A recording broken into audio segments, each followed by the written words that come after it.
My throat's still weak from COVID, so when I sing it starts coughing, that's why. Okay, so...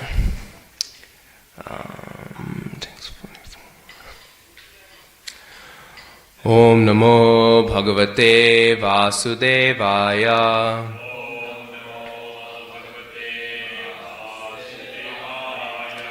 Om Namo Bhagavate Vasudevaya.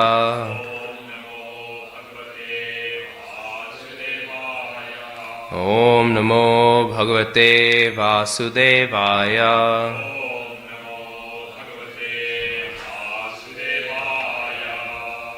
So we're reading from Grantharaj Srimad Bhagavatam, Canto 3, Chapter 15, Text 44. There's no purport, so I will recite this text, and then afterwards we'll quickly just one time go through the next one as well. Okay. Deva amushya vadanasita padma kosham Udvikshya sundarata radhara kundahasam Labdha shisha punaraveksha tadiyamangri Dvandam nakharu namani shrayanam nidadhyuhu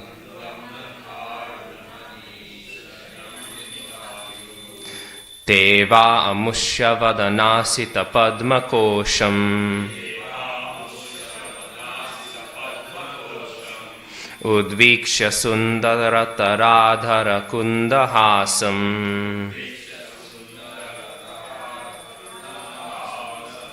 Labdha shisha punaraveksha tadiyamangri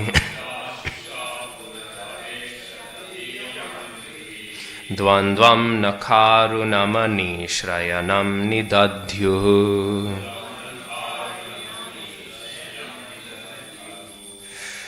Deva amushya vadanasita padma kosham Udvikshya sundarata radhara kundahasam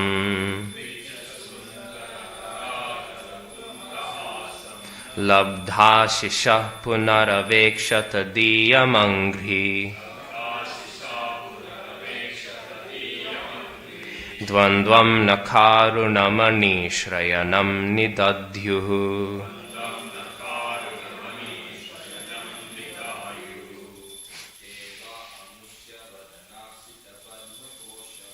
Deva amushya vadanasita padma kosham Udvikshya sundarata radhara kundahasam Labdha shisha punaraveksha tadiyamangri Dam tamharu namani shrayanam nidadhyu Deva amushya vadanasita padma kosham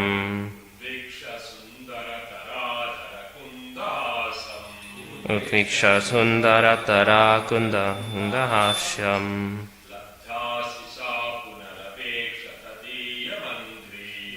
Dashisha punaraveksha tadiyamangri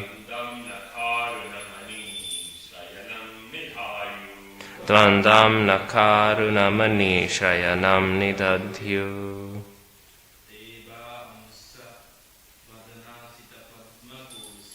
Deva amushya vadanasita padma kosham Udvikshya sundarata radhara kundahasam Labdha shisha punaraveksha tadiyamangri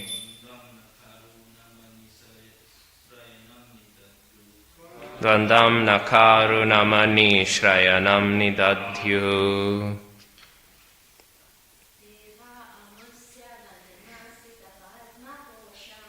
Deva amushya vadanasita padmakosham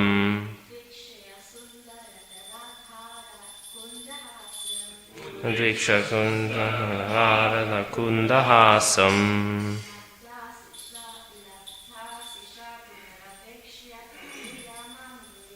Labdha shisha punaraveksha tadiyamangri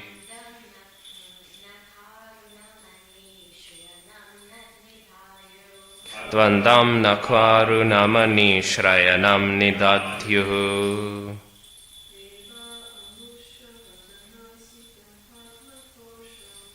Deva amushya vadanasita padmakosham Viksha sundarataradhara kundahasam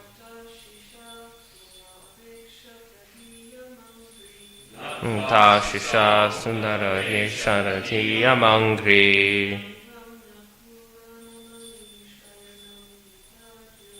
Glandam nakwaru namani shrayanam nidadyuhu They, those sages, Vai, certainly, Amushya, of the Supreme Personality of Godhead,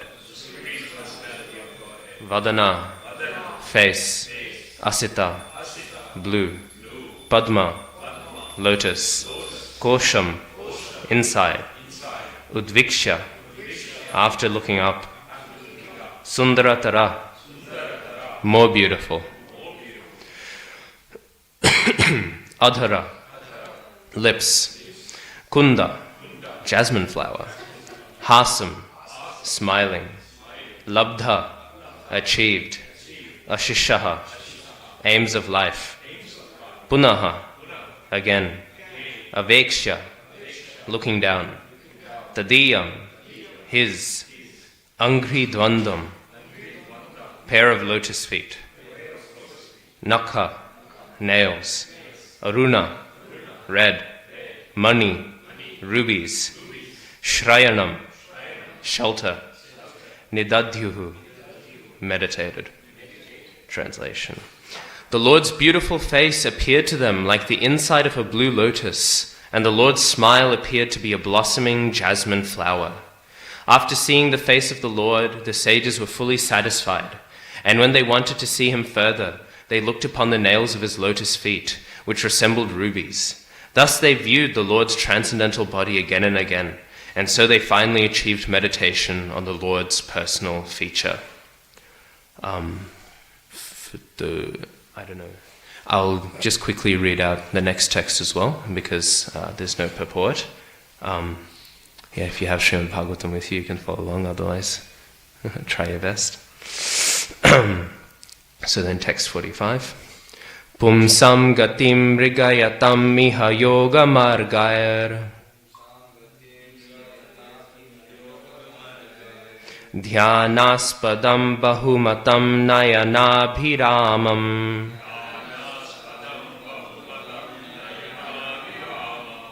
Paunsnam vapur darshayanam ananyasiddhair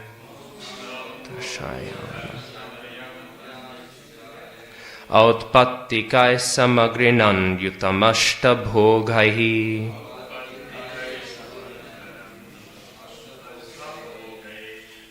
Pumsam, of those persons, Gatim, liberation, Mrigayatam, who are searching, Iha, here in this world, Yoga Margahi, by the process of Ashtanga Yoga,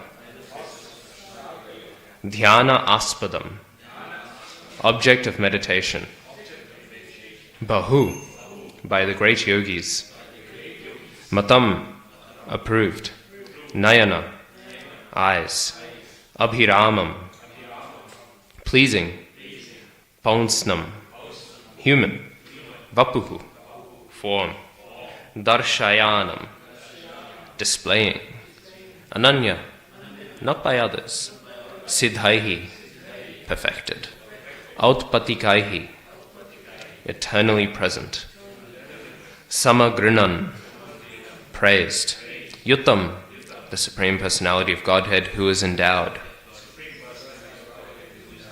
Ashtabhogaihi, with the 8 kinds of liberation. And translation. This is the form of the Lord which is meditated upon by the followers of the yoga process, and it is pleasing to the yogis in meditation. It is not imaginary but factual, as proved by great yogis.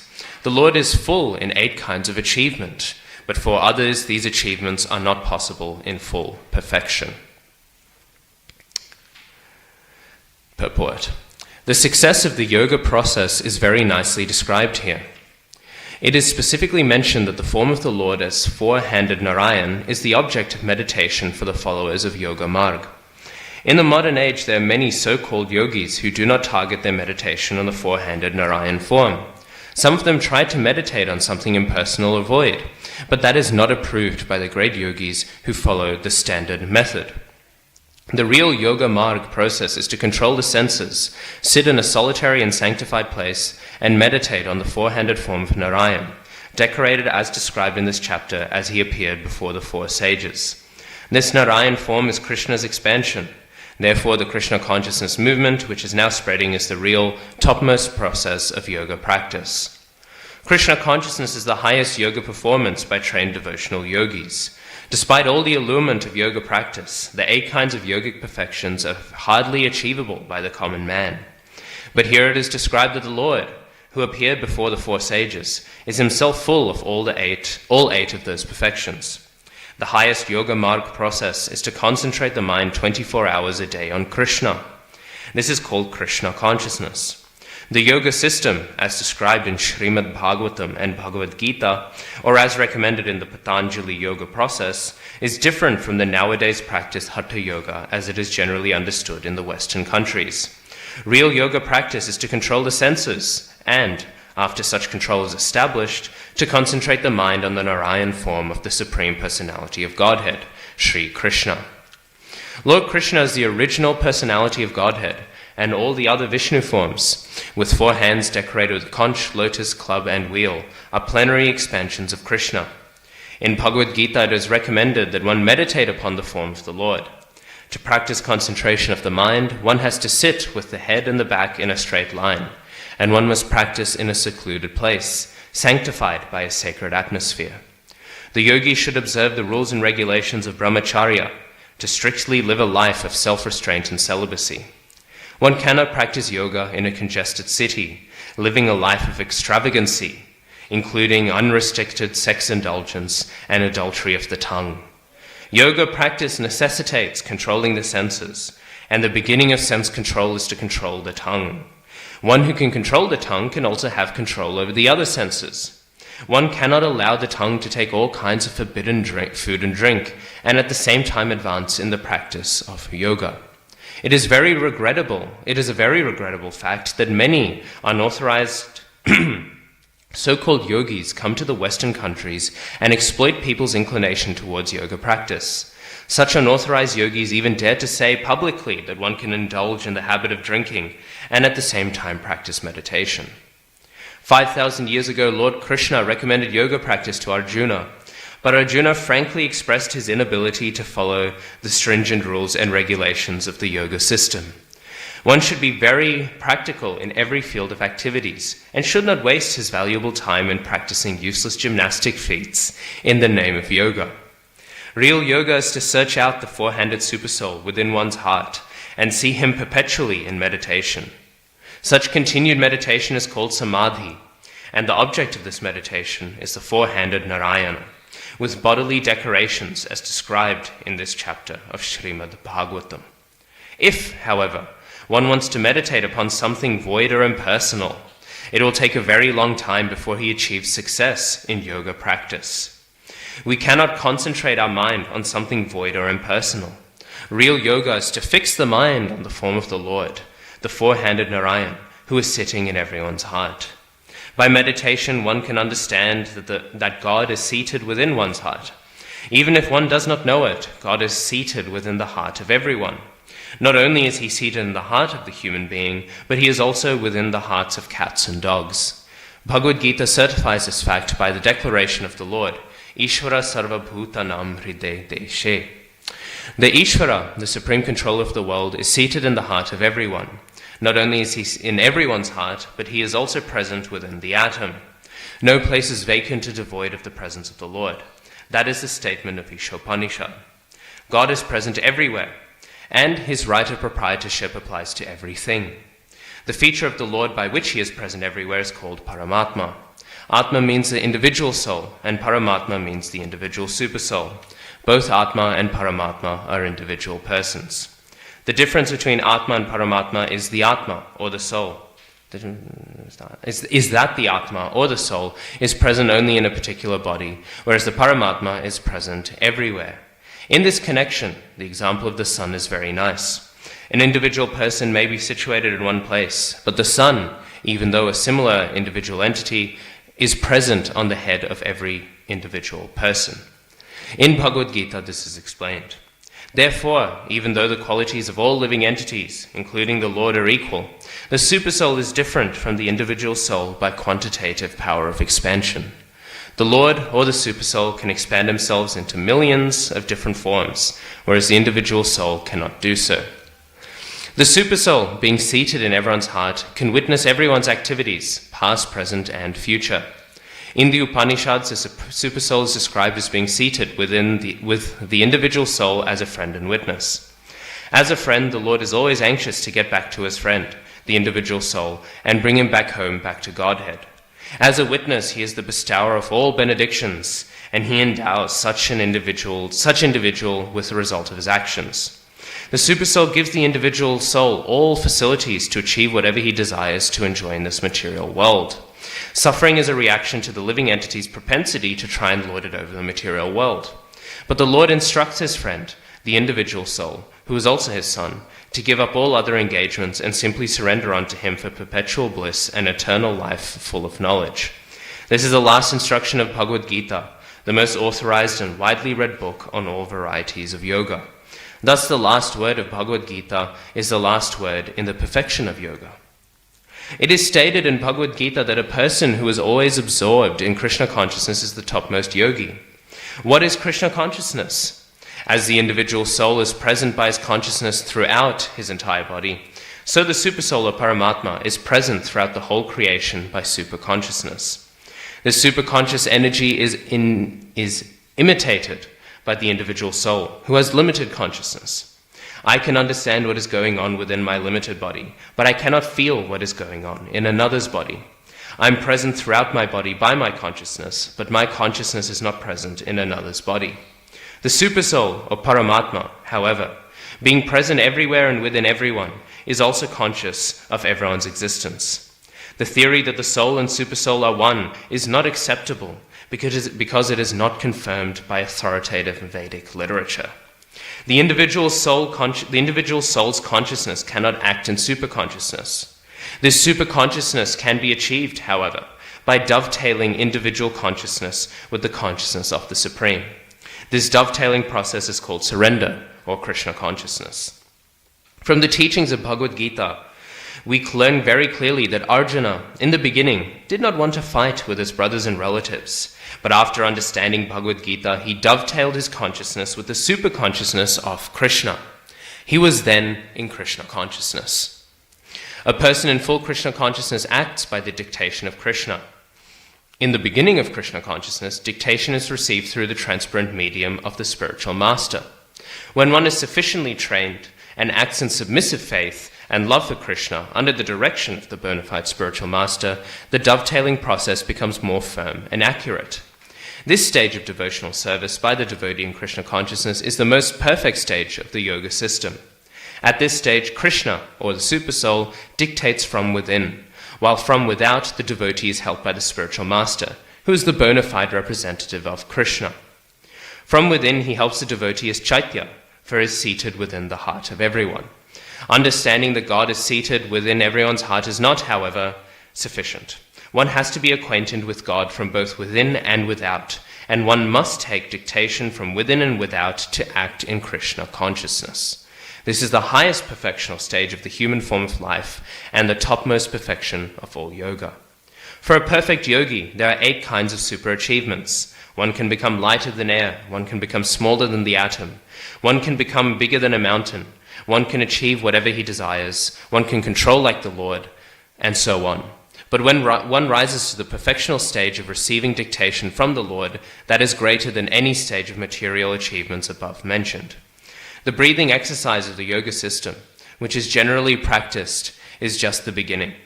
Meditation on the Supersoul is just another step forward. But to obtain direct contact with the Supersoul and take dictation from him is the highest perfectional stage. The breathing exercises of meditation practice were very difficult even 5,000 years ago. Otherwise Arjuna would not have rejected the proposal of Krishna that he adopt this system. This age of Kali is called a fallen age. In this age, people in general are very short-living and very slow to understand self-realization of spiritual life. They are mostly unfortunate, and therefore if someone is a little bit interested in self-realization, he is likely to be misguided by so many frauds. The only way to realize the perfect stage of yoga is to follow the principles of Bhagavad Gita as practiced by Lord Chaitanya. This is the simplest and highest perfection of yoga practice. Lord Chaitanya demonstrated this Krishna conscious yoga system in a practical manner by simply chanting the holy name of Krishna, as prescribed in the Vedanta, Srimad Bhagavatam, Bhagavad Gita, and many important Puranas. The largest number of Indians follow this yoga process, and in the United States it is gradually spreading in many cities. It is very easy and practical for this age, especially for those who are serious about success in yoga. No other process of yoga can be successful in this age. The meditation process was possible in the Golden Age, Satya Yuga, because people in that age used to live for hundreds of thousands of years. If one wants success in practical yoga practice, it is advised that he take to the chanting of Hare Krishna, Krishna Krishna, Hare Hare, Hare Rama, Rama Rama, Hare Hare, and he will actually feel himself making progress. In Bhagavad Gita, this practice of Krishna consciousness is prescribed as Raja Vidya, or the king of all erudition. Those who have taken to this sublime bhakti yoga system, who practice devotional service and transcendental love of Krishna, can testify to its happy and easy execution. The four sages Sanaka, Sanatan, Sanananda, and Sanat Kumar also became attracted by the features of the Lord and the transcendental aroma of the dust of his lotus feet, as already described in verse 43. Yoga necessitates controlling the senses, and bhakti yoga, or Krishna consciousness, is a process of purifying the senses. When the senses are purified, they are automatically controlled. One cannot stop the activities of the senses by artificial means. But if one purifies the senses by engaging in the service of the Lord, the senses not only can be controlled from rubbish engagement, but can be engaged in the Lord's transcendental service, as aspired to by the four sages Sanaka, Sanatan, Sanananda, and Sanat Kumar. Krishna consciousness is not, therefore, a manufactured concoction of the speculative mind. It is a process enjoined in Bhagavad Gita, chapter 9, text 34. Manmana bhava madbhakto madhyaji mam namaskuru. Translation and purport by His Divine Grace, Srila A.C. Bhaktivedanta Swami Prabhupada Ki Jai. Om Jnana Timirandhasya Jnananjana Shalakya Chakshurun Militam Yena Tasmai Shri Gurave Namaha. Shri Chaitanya Manobhishtam Stapitam Yena Bhutale Swayam Rupa Kadamahyam Dadati Svapadantikam Vandeham Shri Guru Shri Utapada Kamalam Shri Gurun Vaishnavamscha Shri Rupam Sagrajatam Sahagana Raghunathanvitam Tam Sajivam Sadvaitam Savadhutam Parijana Sahitam Krishna Chaitanya Devam Shri Radha Krishna Padan Sahagana Lalita Shri Vishakhan Vitamscha.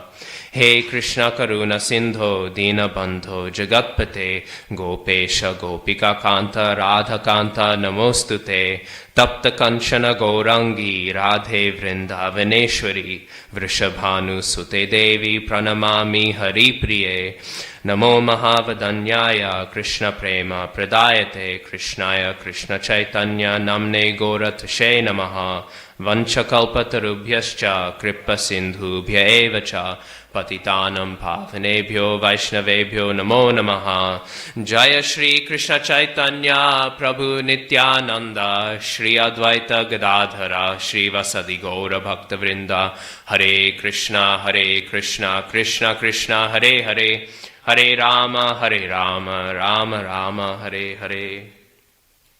So often when I prepare for Srimad Bhagavatam class, I'll read the purport and I'll think, what more can I say?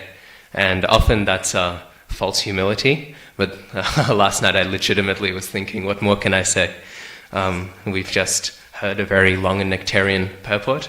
Whenever Srila Prabhupada gives very long purports or very short purports, I always like to remember there's a general principle that's said about the Srimad Bhagavatam. Because we hear that Srimad Bhagavatam, when it was first spoken, how long was it?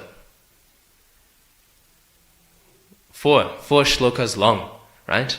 And now, as many devotees know, every New Year's resolution is, I'm going to read Srimad Bhagavatam, and then, they'll get through first canto, they'll maybe push through second canto, and then by the time we read the teachings of Kapila Dev in Canto 3, most devotees have, they've fallen off, right? The Shankya philosophy gets a bit much, right? But we see that it's the experience of many devotees, right? That the Srimad Bhagavatam we are reading is definitely not 4 shlokas long. But sometimes we can wonder then, do we have the more complete Srimad Bhagavatam? And in one sense, we can say we do, right? Because the Srimad Bhagavatam is the result of Vyasadev's meditation on how to complete the Vedic literature. But in another sense, it is no more complete and no less complete. Because we can say that Srimad Bhagavatam is what? It is the literary incarnation of Krishna. And Krishna is both larger than the most large and smaller than the most small. And yet, he at no point loses his quality. He at no point loses his fullness. And so Srimad Bhagavatam is the same way. If it is 4 shlokas, or if it is countless shlokas, it is always absolute in its value. And I think of the same thing with Prabhupada's purports. Sometimes Srila Prabhupada, he'll have a 2-sentence purport, but you can spend hours just reading it again and again and pulling out more nectar and more nectar and more nectar. And you can do much the same with purports that go on for, I think this one was 6 pages, 7 pages. So we can do the same with both. So normally I like to structure my classes, but I'll just touch on a few points that Srila Prabhupada has brought up. And one point that I think about often is when we speak about the yogi observing the rules and regulations of Brahmacharya. Of course, we know Krishna Consciousness is very accessible, and the Brahmacharya that must be practiced is a little less rigorous than that of Ashtanga Yoga, right? Of course, these days,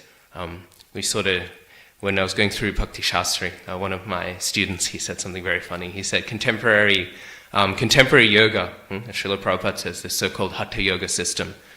They skip the yama and the niyama, they go to asanas and they never go beyond that, right? They're very content, right, in inappropriately doing the asanas and then going no further. His Holiness Dhanodhar Maharaj, he says that contemporary yoga, we shouldn't actually really call it yoga. Just for preaching and for relations, we can call it yoga. But to call what is done in the yoga studio yoga is like saying that I'm washing the pots and therefore I'm cooking, right? It's all stuff for maintenance and for general wellness of the body. But why do we maintain the body? We maintain the body so we can have some spiritual realization. So we can have, eventually, samadhi. So anyway, Brahmacharya in Krishna Consciousness is a little less intense, but it's still present. And that's something that sometimes can get lost away. We hear one cannot practice yoga in a congested city, right? And in very many cases, this is true. The city is a very difficult place to practice Krishna Consciousness. Whenever we go to the holy dham, it's so much easier. I often think when I'm in Sydney, it's like I'm pushing the holy name out of my mouth sometimes when I'm chanting my rounds. Sometimes it's a little hard to focus. Sometimes it's like I'm forcing myself. But I'm sure we've all had that experience. When you're in the holy dham, it feels like it's pulling the names out of your mouth, right? There's a strong distinction between the two. And so we see, why is a congested city bad? Well, it's living a life of extravagancy, included unrestricted sex indulgence and adultery of the tongue. And this is a very interesting principle, focusing on living a life of extravagancy. Because we do know, as I was saying, most of us do get through the first canto when we make our New Year's resolution to read Srimad Bhagavatam this year. And at the point when Kali is banished, he's banished into several places. And these places are so important that they are what we base our 4 regulative principles, right? The basic standard upon which we practice Krishna consciousness on. Srila Prabhupada, he'll often say, if you look up the 4 regulative principles in Vedabase, right? He'll say, follow the 4 regulative principles, rise early, chant 16 rounds, study my books, and that's it. That's the standard of our devotional service. And so, this is very essential. When Srila Prabhupada is giving the essence of our sadhana, he's focusing in on these places. And what are these places? We can think, what is the first one that we can think of? The slaughterhouse, right? And therefore, we abstain from meat, right? And ideally, we abstain from all bhoga, right? We honor only prasadam. Then next, what is there? Pardon? Where gold is, yes. Where gold is. Where gold is accumulated. And that's an interesting one, right? Because there isn't a regulative principle for that. And then, of course, we have the others. I was waiting until gold would come off. We have the other ones as well, right? We have the liquor house, we have the brothel, and we have the gambling house, right? And it's very interesting because devotees will very much focus upon the 4, right? They'll focus upon the 4. They'll say, I don't eat meat. We'll see often, people are very proud of this. Often we'll have, in the takeaway we run in Brahmacharya, we'll have people come in, they'll very proudly announce, we are very, very strict vegetarians. We don't eat any meat, we don't eat any onion, we don't eat any garlic, we don't eat any of this. And they're very, very proud of it, right? It's their great achievement in life, right? And they'll come along. And actually, I remember once this one family came and made a big deal about it. And then after they left, we saw little bits of onion on the table. So it was clearly all talk, right? But even if it's done, what is the value of it, right? Srila Prabhupada, he'll make that point in Ishopanishad, right? We can make a big deal about being a vegetarian, and yet Garuda eats meat, and he's a greater devotee than how many of us, right? But anyways, people will make a big deal, right? Often I'll ask the youth, right? Well, what's your goal? Like, what's your goal in Krishna consciousness? What's your goal in spiritual life? And they'll say, I want to start following the 4 regulative principles. It's not really a goal, right? It's not an achievement either, right? It's the beginning, right? It's a very foundational platform. And so it'll be made a very big thing. And yet we don't find, at least in my experience, a very big thing being made about gold, right? About wealth, right? It's very interesting. Because it's listed there with all the others, right? And it's not that Srila Prabhupada does not emphasize that wealth is a particularly toxic thing for Krishna consciousness. Why it's not in the regulative principles, I won't speculate. But it's definitely a point of emphasis. And so we see often, right, that people will say, well, it's not part of the 4 regulative principles, so I will purchase 17 investment properties, right? I will churn up all of this wealth, and that's very fine, right? And people will take that as their opulence, right? Lots of wealth, lots of money, right? But it is very toxic to Krishna consciousness. It is listed in the same sentence, in the same intensity as a slaughterhouse, right? And yet I don't think we find that emphasis is brought out. And an emphasis, again, that is there. We found it here in Prabhupada's books, and we find it throughout Prabhupada's books. It is clearly emphasized, wealth and gold and all of these luxuries. These are just as toxic to spiritual life as eating meat and as all of these other things, right? They're all very, very toxic, and yet that emphasis is not there. And the city is very, very dangerous for that. We see that often, all the time, right? Everyone is coming here and they're so very busy, so very interested in money and wealth and all of these things. And then, of course, there'll be the claim of yukta vairagya. Oh no, I'm getting rich, so I can give it all to Krishna. Well, then give it all to Krishna. This claim is made, all the time. It's a similar claim. Again, I was going through Bhakti Shastri, and we're going through, of course, chapter 8, right? And there's the famous concept, just think of Krishna before you leave your body and you'll go back home, back to Godhead, right? And people, they'll hear this and they don't think, oh, I should practice thinking about Krishna so I can go back home, back to Godhead. What do they think? They think, oh, I can think about everything else. And then when I'm about to leave my body, then I'll be able to think about Krishna. But of course, Krishna then makes the next point. He says, think about me while doing your duty. Think about me while performing your duty, right? And why is that mentioned there? Why would Krishna say that? Because of course, if one struggles to think about Krishna while doing their duty, then how will they even begin to hope to think about Krishna when leaving their body, right? Very difficult thing.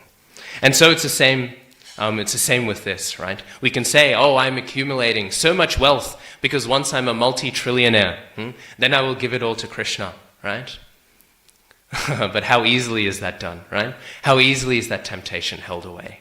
Kali, he is allowed to dwell there, and he dwells there very well.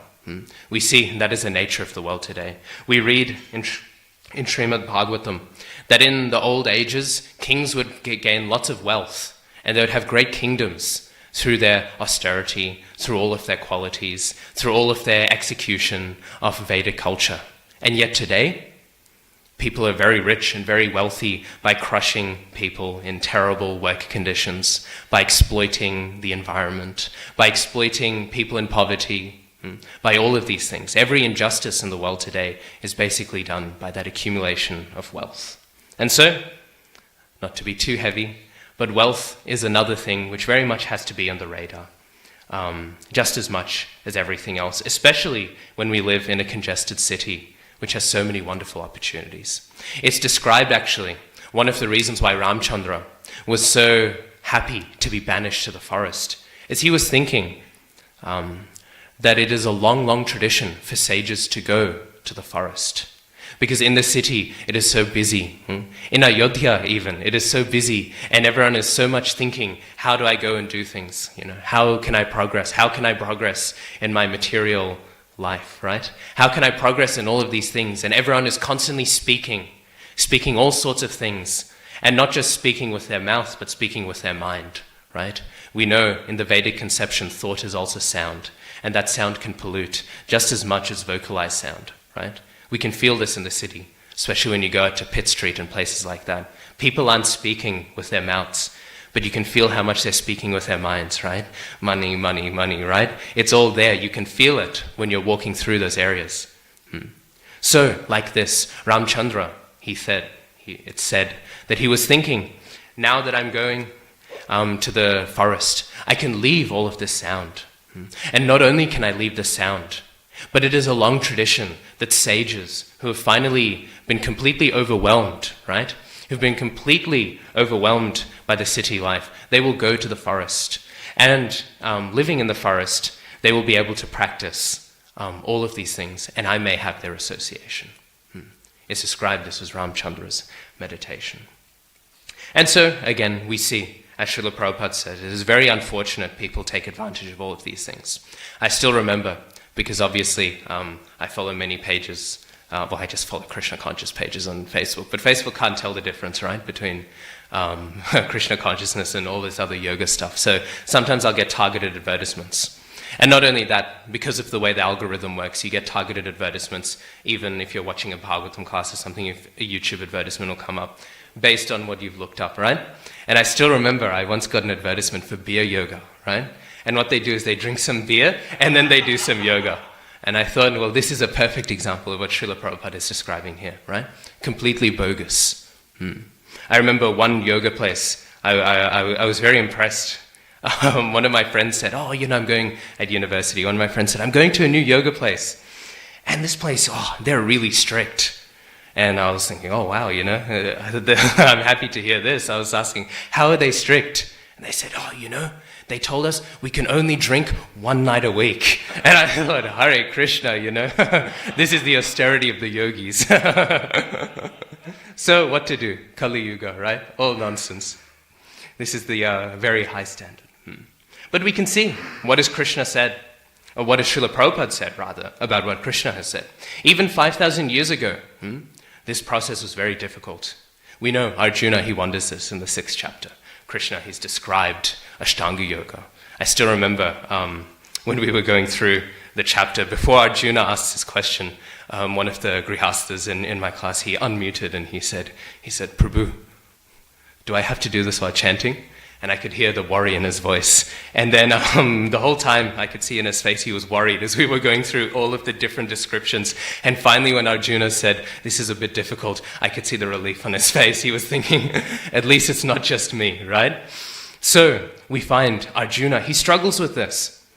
And of course then Krishna, he explodes into the middle 6 chapters. It's often joked that when devotees go through the Bhagavad Gita, they rush through the first 6 chapters until they finally reach the 7th chapter, and then they think, oh, finally I'm home, right? This is where the shelter is. Of course, actually indirectly, the whole first 6 chapters are glorifying bhakti, right?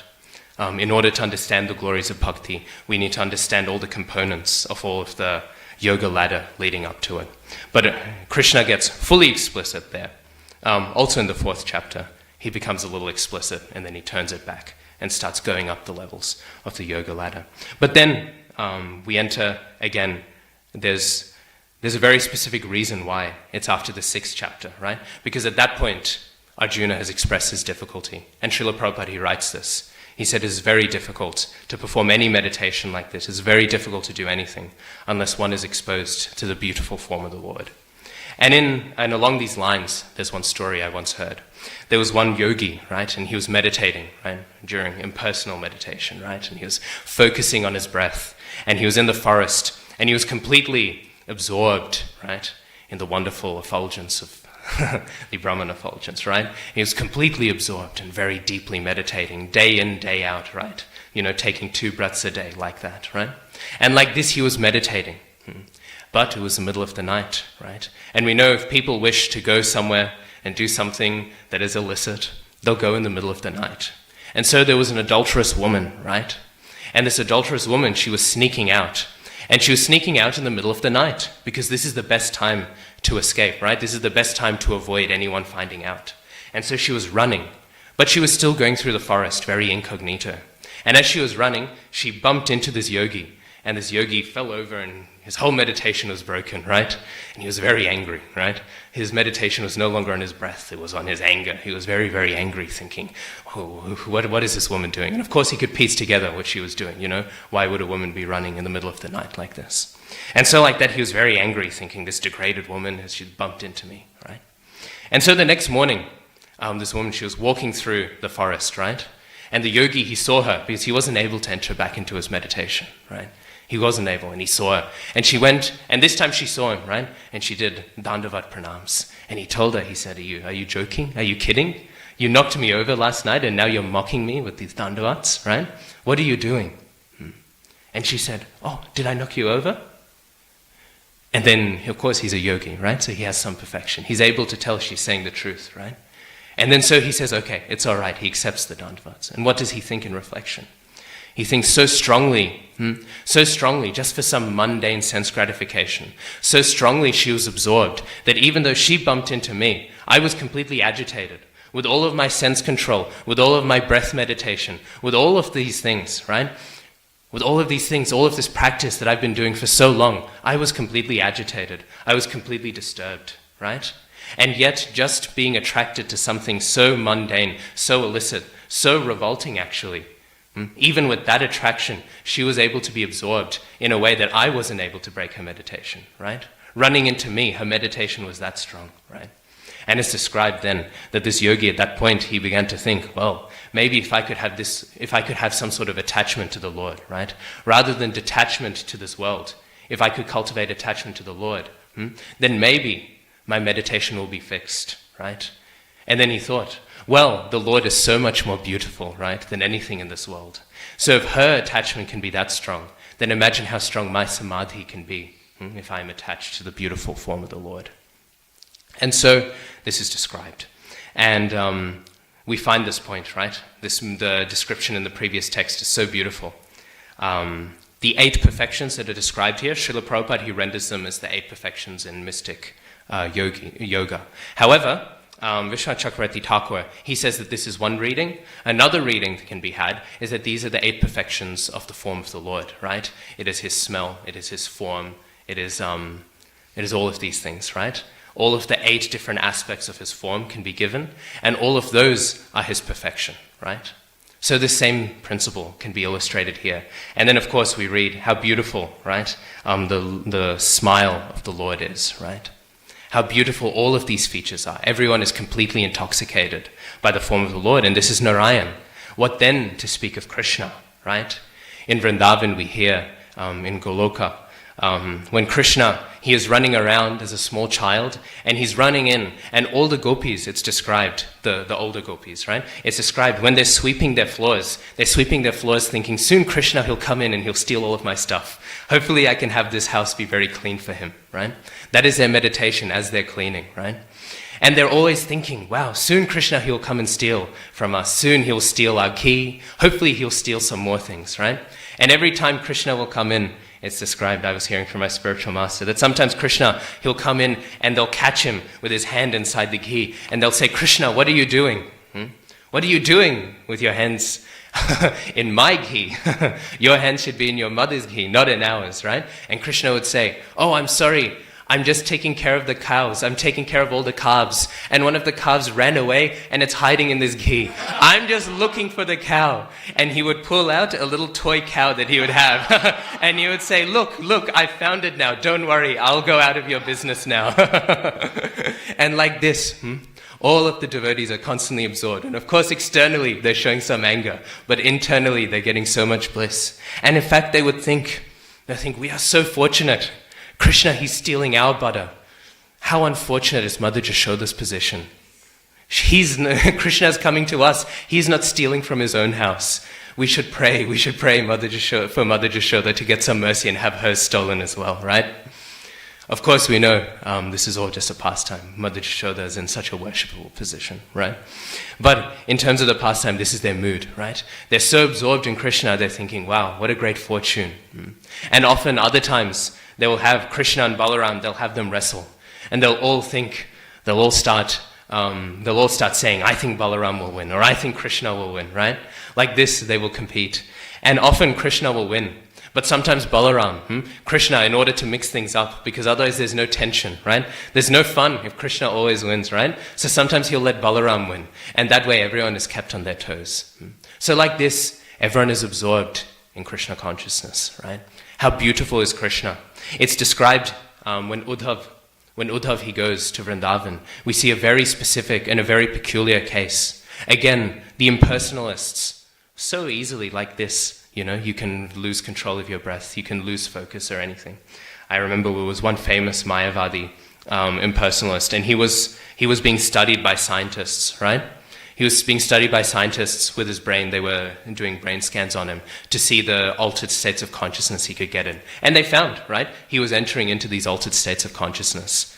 So they did find some, he was doing something with his mind. But after a few of those tests, he fell down with one of the scientists who was studying him, right? So like this, it's so easy. Even somebody whose mind was being transformed by the strength of his study, of his practice, like that. So easily one can fall down. One can lose their concentration. But what do we see? When Uddhava, he goes to Vrindavan, what does he see? He sees a whole village of people who are trying to forget Krishna and cannot, right? Even if one tries to focus on the Brahman effulgence, if one tries to focus on one's breath, even when they're trying their best, it's so hard to focus. They try and then they forget. But if one truly encounters Krishna, this is why we say there's no loss or diminution on the path of bhakti, right? Because when one has had even a slight bit of taste, how can one lose it, right? And so when Uddhava, he goes to Vrindavan, I remember, I was hearing, he was speaking to Mother Jashoda, and he was speaking all of these things, and Mother Jashoda, she was explaining now her situation. And she was saying, whenever my eyes are open, I see all of the beautiful places Krishna did his pastimes. How can I forget my dear beloved Krishna?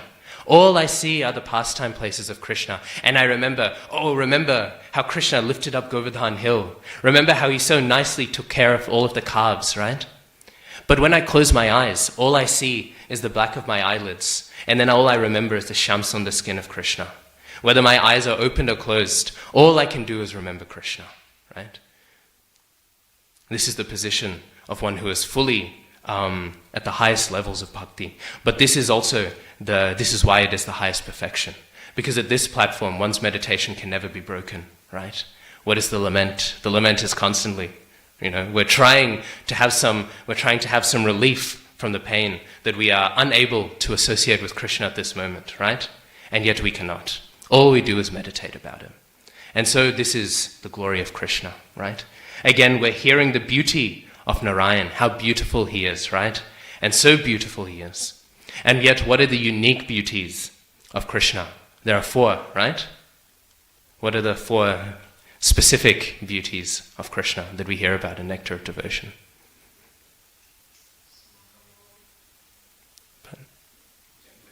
The flute, yes.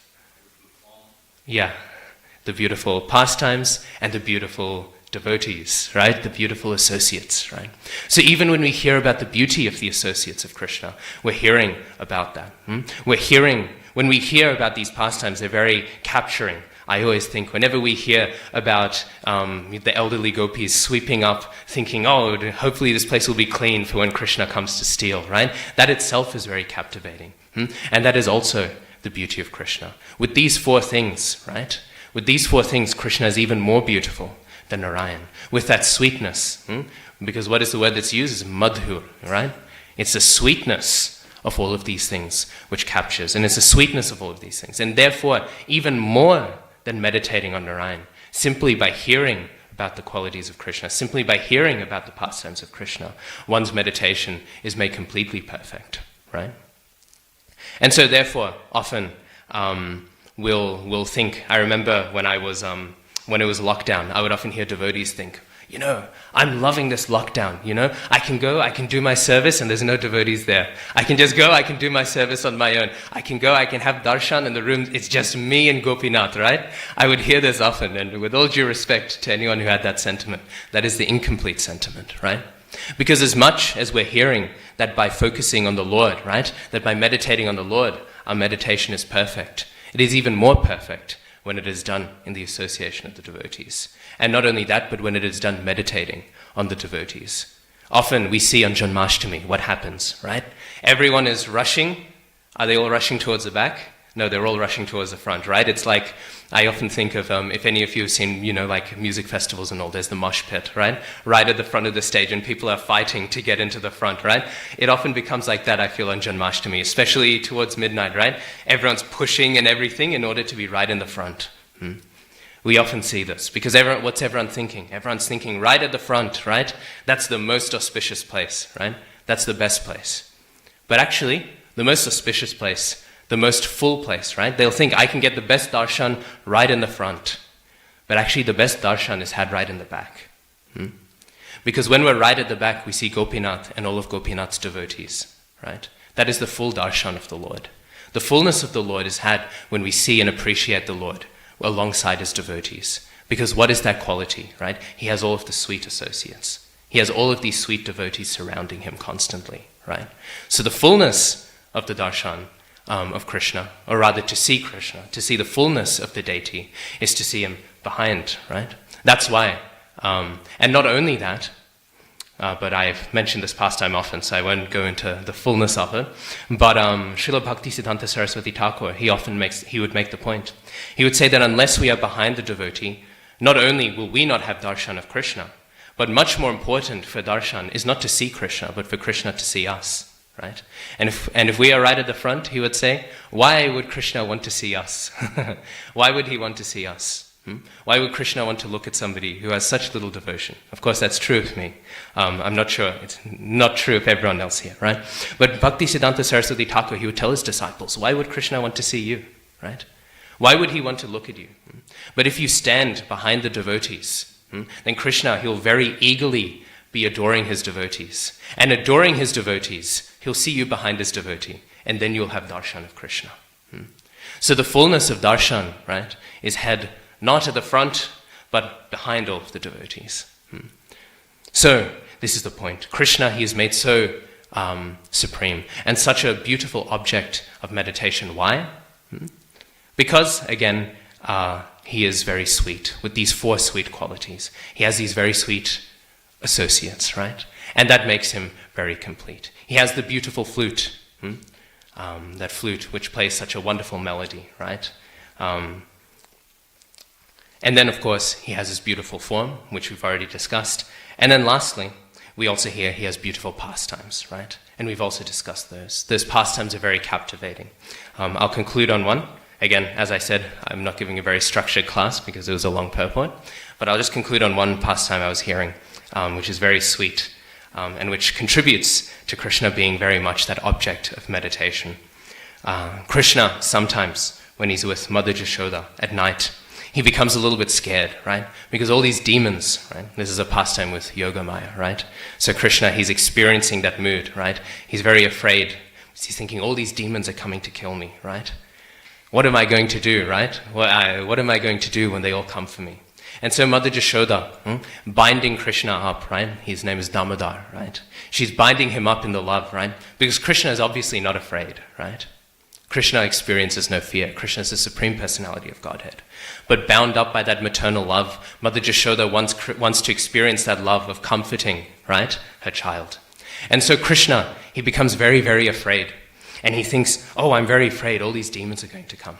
And so Mother Jashoda, she tells the story of the greatest demon, right? Hiranyakashipu. And telling this story, Krishna, he becomes very, very afraid, right? He's very afraid. He's thinking, oh, Hiranyakashipu, he can do all of these things. He can only be killed at a certain time. This is very, very scary. If Hiranyakashipu comes after me, then it's game over. And so Krishna, he becomes very afraid. And Mother Jashoda, she's telling this, and Krishna, he's thinking, now I can't sleep, Before I was already afraid, now I'll be up all night. I need to be awake in case Hiranyakashipu comes. I need to run for the hills, right? So Krishna, like this, he becomes very, very worried.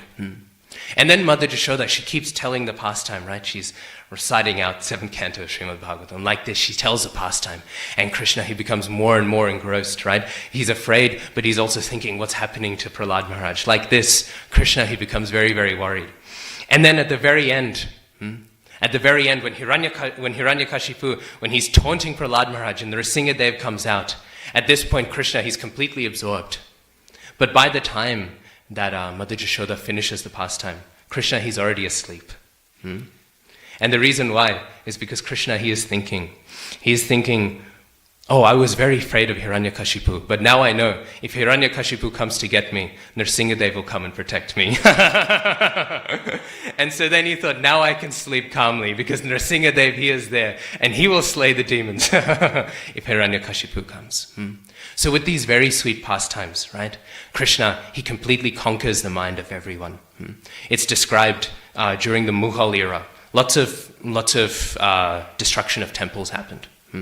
But what's interesting is you can find, even during the Mughal era, they still sponsored poetry about Krishna. They still sponsored theater about Krishna, right? Not just the progressives among the Mughals, but even the conservatives, right? Why is that? Because even if you are having some sort of opposition, you cannot deny the sweetness of Krishna, right? Even if you're completely antagonistic, you cannot deny the sweetness of Krishna's pastimes. And so in this way we see Krishna's pastimes and Krishna himself and Krishna's devotees, they are the perfect form, the perfect object of meditation. And why is that? Because samadhi is defined by our acharyas not just as perfect knowledge of the self, but as perfect knowledge of the Supreme. And not just perfect knowledge, but perfect concentration. And there is no greater concentration than the concentration that requires no effort from ourselves, right? That's why we're walking the path of mercy, right? Because it's such a mercy that Krishna, even without us needing to discipline ourselves, so naturally our mind is brought to Krishna. And therefore Krishna is the full object of any meditation, because he is simply so sweet, right? He has his sweet form, he has his sweet pastimes, his sweet flute, and his sweet associates.